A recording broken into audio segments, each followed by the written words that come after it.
السلام علیکم پیارے بچوں، میں ہوں آپ کی اردو کی ٹیچر کمل یوسف AA انٹرنیشنل پبلشر میں آپ کو خوش آمدید کہتی ہوں۔ ہم ہیں اردو کی جماعت پنجم میں۔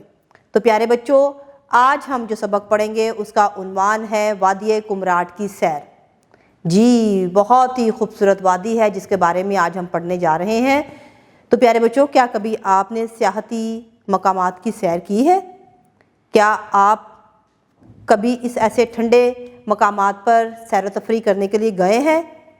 اگر گئے ہیں تو بہت اچھی بات ہے، آپ کے پاس بہت ساری پہلے سے معلومات موجود ہوں گی، لیکن وادی کمراٹ کے بارے میں جاننے کے لیے ہمیں سبق پڑھنا پڑے گا۔ کتاب آپ کے پاس موجود ہے، اپنی کتاب کو کھولیں تاکہ ہم سبق کا آغاز کریں۔ سبق نمبر 4، وادی کمراٹ کی سیر، حاصلات تعلم۔ اس سبق کے مطالعہ کے بعد طلبہ اس قابل ہو جائیں گے کہ مرکب جملے سن کر سمجھ سکیں، کسی بھی واقعے یا کہانی کو اپنے الفاظ میں بیان کر سکیں، متن کو سمجھ کر معنی اخذ کر سکیں اور غیر ضروری تفصیل منہا کر سکیں، املا کو صحت کے ساتھ تحریر کر سکیں، واقعہ ماحول کا مشاہدہ کر کے تحریری اظہار کر سکیں، کسی سفر کا مختصر حال لکھ سکیں، تذکیر و تانیث جاندار اور بے جان کے مطابق افعال کو جملوں میں استعمال کر سکیں، 1 سے 30 تک لفظی گنتی تحریر کر سکیں۔ الفاظ: مستور، ہچکولے، کمراٹ، مسافت، چشمہ، موسیقی۔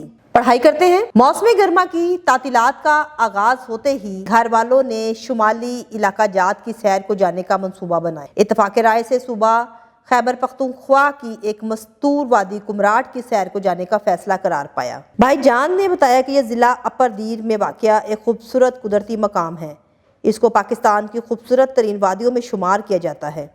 بلند و بالا پہاڑوں میں گھری جنت النظیر وادی اپنے برف سے ڈھکے پہاڑوں، سبزہ زاروں، گھنے جنگلات، آبشاروں، چشموں اور دریائے پنچکوڑا کی وجہ سے بہت مشہور۔ یہ وادی کی صاف شفاف پانی کی وجہ سے سیاحوں کے لیے بے پناہ کشش کی حامل ہے اور ایک اہم سیاحتی مرکز کی صورت اختیار کر چکی ہے۔ تقریباً 11 گھنٹے کی مسافت کے بعد ہم دیر پہنچے۔ دیر چترال میں واقع ہے۔ ہم تمام راستے اللہ تعالیٰ کی تخلیق کی ہوئی خوبصورت کائنات کے نظاروں سے محظوظ ہوتے رہے۔ دیر پہنچے تو رات ہو چکی تھی۔ ہم نے ایک کمرہ کرائے پر لیا۔ ہم نے رات وہیں قیام کیا اور وہاں کا ثقافتی پکوان شوشب کھایا۔ صبح ہوتے ہی دیر سے تھل بازار پہنچنے کے لیے ہم نے ایک گاڑی کرائے پر لی۔ 2.5 گھنٹے بعد ہم تھل بازار میں تھے۔ سفر کی تھکان اتارنے کے لیے ہم گاڑی سے اترے۔ ایک مقامی ہوٹل سے ہم نے کھانا کھایا اور کچھ دیر آرام کرنے بعد کمراٹ وادی کی طرف روانہ ہوئے۔ تھل سے کمراٹ وادی کا فاصلہ کہنے کو تو صرف 45 منٹ کا تھا، لیکن خراب پتھریلے راستے کی وجہ سے یہ فاصلہ طے کرنے میں تقریباً 2 گھنٹے لگے۔ جیپ ٹیڑے میڑے راستوں پر ہچکولے کھاتی چلتی رہی۔ ان ہچکولوں کی وجہ سے میرے تو پیٹ میں درد ہونا شروع ہو گیا۔ میرے گھر والوں کا حال بھی کچھ مختلف نہ تھا، مگر جوں ہی جیپ کمراٹ وادی میں داخل ہوئی، میں راستے کی تکلیف بھول کر وادی کے حسن میں کھو گیا۔ کمراٹ وادی قدرتی حسن سے مالا مال ہے۔ پہاڑوں کے دامن میں دریائے کمراٹ بہہ رہا تھا۔ دریا کا پرکیف شور موسیقی کی دھن معلوم پڑتا تھا۔ راستے میں ہم نے گھنے درختوں کے درمیان ایک خیمہ لگایا تاکہ قدرتی مناظر سے لطف اندوز ہو سکے۔ مقامی کینٹین سے ہم نے گرما گرم چائے پی اور خیمے میں لیٹ کر آرام کرنے لگے۔ دریا کا موسیقی بھرا شور اور تاحد نظر پھیلی ہریالی نے چند ہی گھنٹوں میں ہمیں تازہ دم کر دیا۔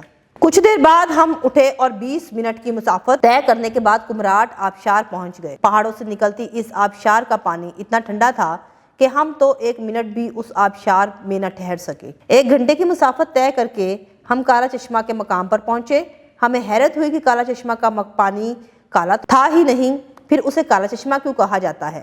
یہ معمہ ایک مقامی گائیڈ نے حل کرتے ہوئے بتایا کہ یہ چشمہ ایک کالے پہاڑ سے نکل رہا ہے۔ مقامی لوگ اسے کالے پتھروں کا چشمہ بھی کہتے ہیں۔ اس چشمے کے پانی کو لوگ دوا کے طور پر بھی پیتے ہیں۔ یہ سارا علاقہ ٹراؤٹ مچھلی کے لیے بھی مشہور ہے۔ قدرت کے حسن کا نظارہ کرتے ہوئے ہم ان مناظر کو کیمرے کی آنکھ میں محفوظ کرنے لگے۔ آخر کار تھک ہار کر ہم نے واپسی کی راہ لی اور خیمے میں پہنچ کر اپنی تھکان اتاری۔ اگلی صبح ہم جہاز بانڈا کی سیر کے لیے روانہ ہوئے۔ بانڈا کوہستانی زبان کا لفظ ہے جس کے معنی جنگل نما جگہ کے ہیں، جہاں بانڈا کا وسیع و عریض میدان سطح سمندر سے 9800 فٹ کی بلندی پر واقع ہے۔ یہ دیر کوہستان کی مشہور چراگاہ ہے اور وادی کمراٹ کا سفر کرنے والے سیاحوں کے لیے دلچسپ مقام بھی ہے۔ 3 گھنٹے کی مسلسل مسافت کے بعد ہم جہاز بھانڈا کے کھلے سرسبز میدان میں پہنچ گئے۔ ہم نے اس سرسبز وادی میں پھر سے کیمپ لگایا۔